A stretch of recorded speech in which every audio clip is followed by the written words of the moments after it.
Baiklah, gambar-gambar ini merupakan suatu hasil pencerminan menggunakan cermin cekung, di mana benda diletakkan di antara fokus dan cermin, sehingga dihasilkan suatu bayangan yang sifatnya maya, tegak, diperbesar.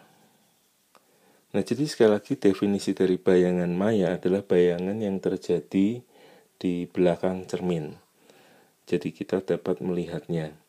Nah, kalau kita mengingat kembali bagaimana penggambaran bayangan maya, ini misalkan fokusnya, ini bendanya,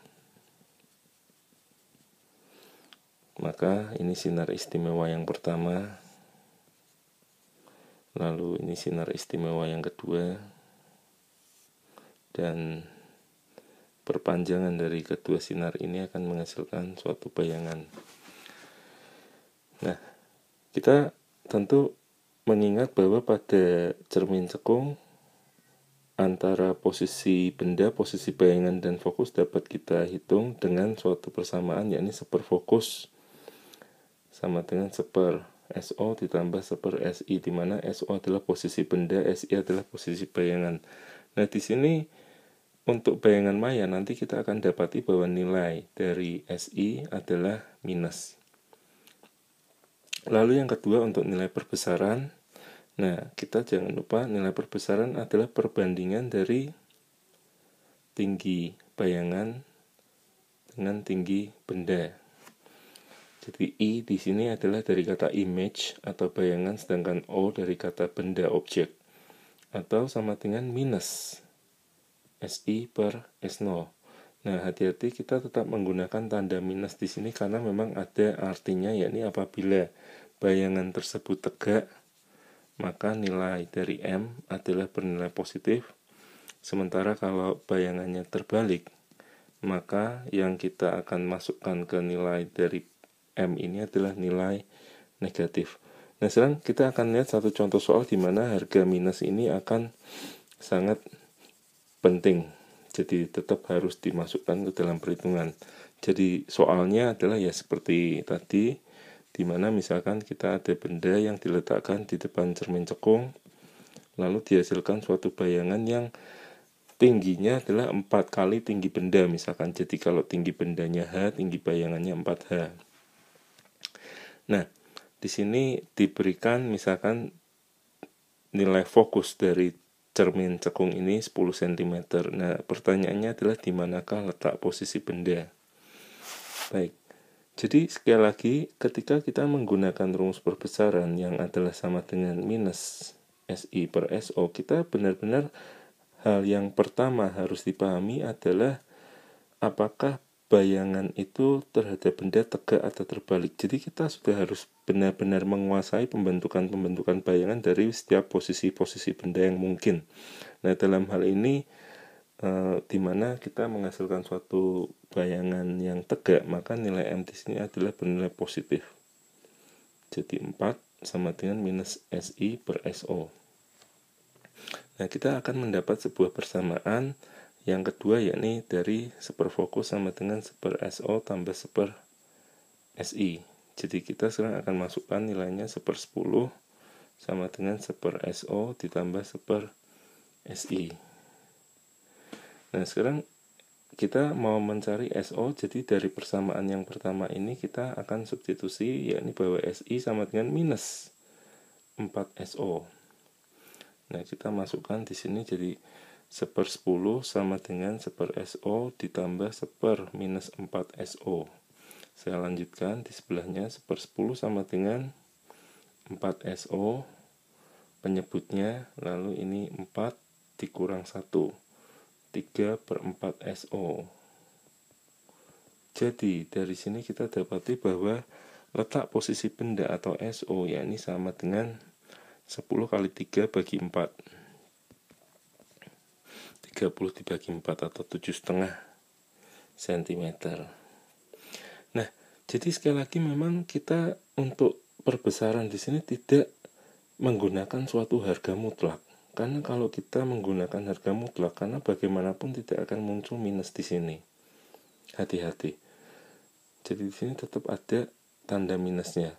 Ya memang kalau misalkan bayangan yang dihasilkan adalah bayangan yang bersifat terbalik, jadi di sini nanti nilai perbesarannya adalah negatif. Memang kita lihat di sini negatif dan negatif akan tercoret, jadi seolah-olah dengan memberikan harga mutlak tadi tidak akan menjadi masalah apa-apa. Tapi hal ini akan jadi masalah kalau bayangan yang dihasilkan adalah bayangan tegak, di mana tadi nilai perbesaran itu adalah positif.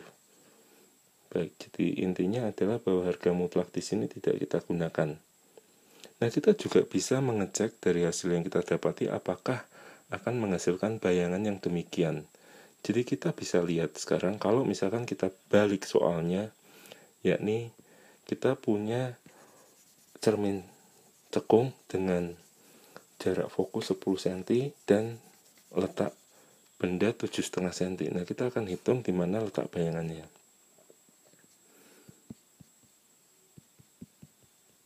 Jadi 1/10 sama dengan 1/7,5 ditambah 1/SI. Maka 1/SI sama dengan 1/10 dikurang 1/7,5. Nah, ini kita samakan penyebutnya, yakni 30. 3 dikurang 4. Nah, kita dapati bahwa nanti 1/SI sama dengan minus 1/30. Jadi SI-nya sama dengan minus 30. Nah, minus di sini artinya apa? Bahwa bayangannya adalah maya. Sementara kalau kita cari nilai perbesarannya dari minus SI per SO, jadi minus 30 dibagi 7,5. Minus dan minus akan menghasilkan nilai positif pada perbesaran, yang artinya adalah di sini tegak. Nah, tentu adik-adik sekalian bisa berlatih bagaimana menggunakan rumus yang fokus dan jarak benda, jarak bayangan tadi juga dengan perbesaran, menggunakan berbagai kemungkinan posisi bayangan dan posisi benda yang ada. Baik, nah sekarang kita akan lanjut ke cermin yang selanjutnya, yakni cermin cembung. Jadi memang ini adalah urut-urutan ketika kita mempelajari mengenai pencerminan, yakni cermin datar, lalu dilanjutkan dengan cermin cekung, kemudian cermin cembung. Nah, ini adalah contoh-contoh dari cermin-cermin cembung yang kita pakai sehari-hari. Ini misalkan cermin yang ada diletakkan di jalan-jalan untuk melihat apakah ada mobil yang lewat di persimpangan yang lain, atau juga pada kaca spion mobil kita. Nah, secara sederhana begini, jadi cermin cembung itu cermin yang permukaan pantulnya adalah permukaan yang cembung ini. Nah, pusat kelengkungan cermin ada di dalam cermin itu atau di belakang cermin itu. Dan setengah dari jaraknya adalah fokus dari cermin tersebut. Nah, karena pusat kelengkungan ada di dalam, maka nilai dari kelengkungan cermin dan fokus cermin akan bernilai negatif. Sekarang pertama kita akan lihat dahulu sinar-sinar istimewa pada cermin cekung ini. Jadi yang pertama adalah sinar sejajar sumbu utama lalu dipantulkan seolah-olah dari fokus. Nah, mengapa demikian? Nah, ini sama alasannya. Kalau kita tarik garis normal ke pusat kelengkungan sini, maka akan ada suatu sudut datang dan sudut pantul di sini dan harus sama. Lalu yang kedua adalah sinar yang ke titik tengah ini lalu dipantulkan sama kembali. Nah, ini juga memiliki sudut datang dan sudut pantul di sini.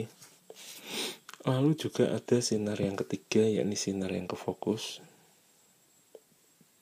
lalu dipantulkan sejajar sumbu utama. Dan sinar yang keempat adalah sinar yang ke pusat kelengkungan, dipantulkan kembali lagi. Nah, kalau kita perhatikan perpotongan dari sinar-sinar ini akan menghasilkan bayangan yang sifatnya adalah maya, tegak, namun diperkecil. Nah, kita bisa lihat kembali bahwa pada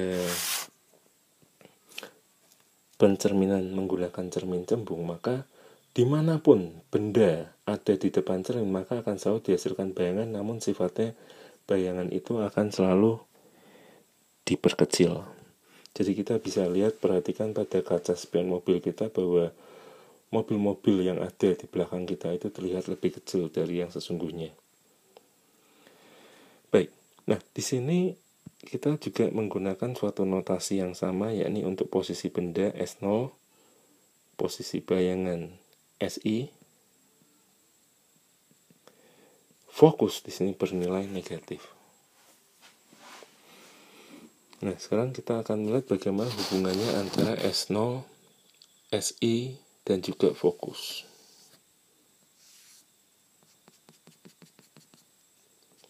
Baik.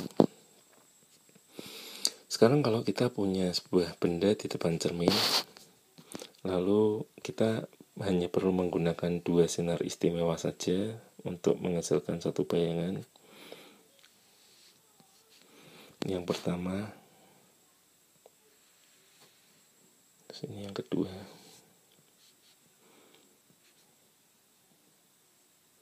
Nah, ini adalah bayangannya. Jadi tadi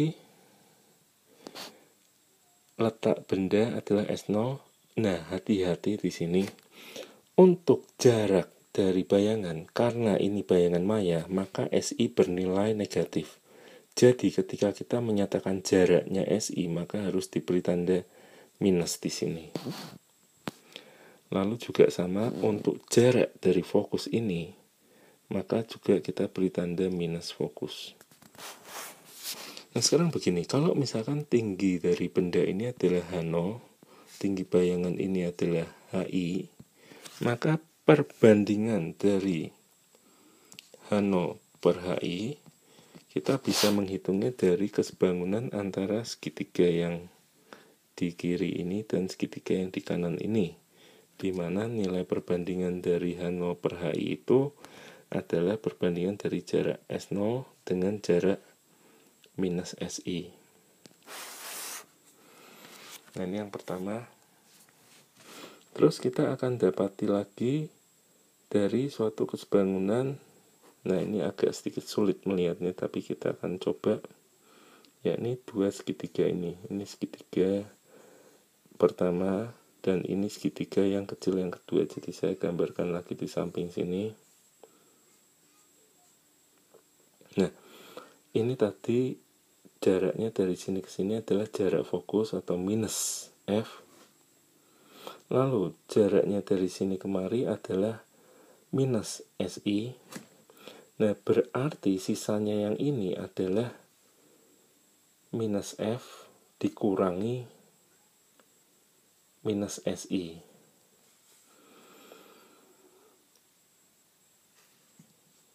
Baik. Nah, sekarang kalau tadi tinggi bayangannya adalah HI, tinggi benda ini adalah HO, maka HO per HI juga sama dengan minus F dibagi yang kecil ini minus F minus SI atau plus SI. Nah, sekarang kita akan selesaikan dengan mensubstitusi kedua persamaan ini jadi S0 per minus SI sama dengan minus F dibagi minus F plus SI. Nah, kita akan kalikan silang, jadi SO dikali F minus lalu plus S0 SI sama dengan SI dikali F, minus dan minusnya jadi positif.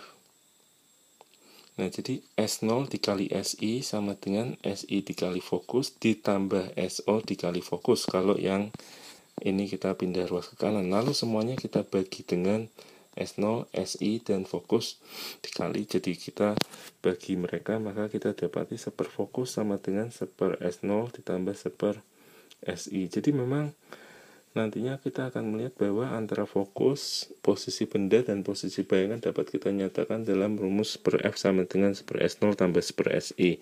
Namun perlu diingat pada cermin cembung ini, yakni bahwa nilai fokusnya bernilai negatif. Baik, jadi ini adalah materi-materi yang pertama kita akan pelajari, yakni pada materi optik, yakni tentang pencerminan, cermin datar, cermin cekung, cermin cembung. Selanjutnya kita akan belajar mengenai pembiasan.